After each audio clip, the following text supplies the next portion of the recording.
Ito nga palang piyesa na ginawa ko mula sa temang talentong orgulyo mo sa pagpuon, ipahiling mo. Na pinamagatan kong New Normal, ito ang bagong simula. Teka lang, ano nga bang simula? Ay, oo nga pala. Sa history mo lang yung makikita. Hindi mo naman talaga kasi mapapaliwanag kung ano ka ba talaga.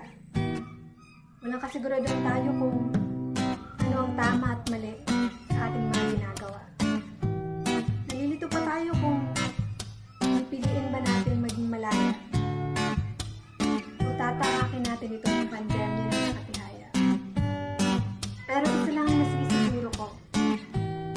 Sa salitang simula, ngayon ko na buo ang realisasyong kailangan mong mabuhay ng mag-isa. Kaya sa una pa lang, alam mo na sa sarili mong walang nananatili at nawawala. At naman tayo ng kahit na anong sakuna. Tumagal man ng ilang taon itong pandemya, tatag ng katawan ng kasangalan. Paglaban sa isip at puso'y hindi nawawala. Sapagkat dito, tayo nagsimula. Akin man tayo ng bagong panimula, sa alang-alang ng pagdadamay ay hindi nawawala, at ang pag-aalinlang ay ibaliwala, dahil wala kang madadatnan, hindi kayo malalanta at mapapariwa. Nandito na naman tayo ngayon sa makabagong mundo, hindi natin kabisado masyado. Hindi natin alam kung tayo ba'y tataya o susuko, sa kadahilan ng wala tayong kaalam-alam. Dahil masyado tayong nakatutok sa teknolohiyang ang buong mundo.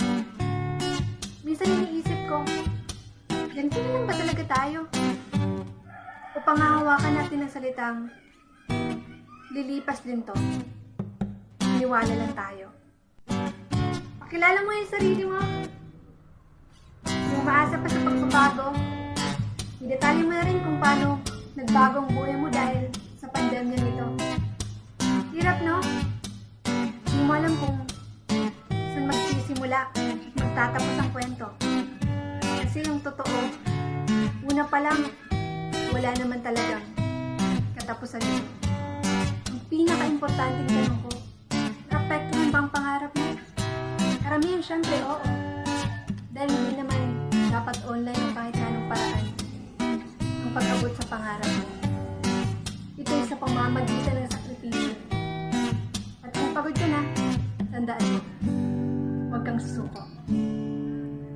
Uy, huwag kang pakakasiguro masyado ng komplikado. Di natin alam ang bagong uusbong na naman na piliin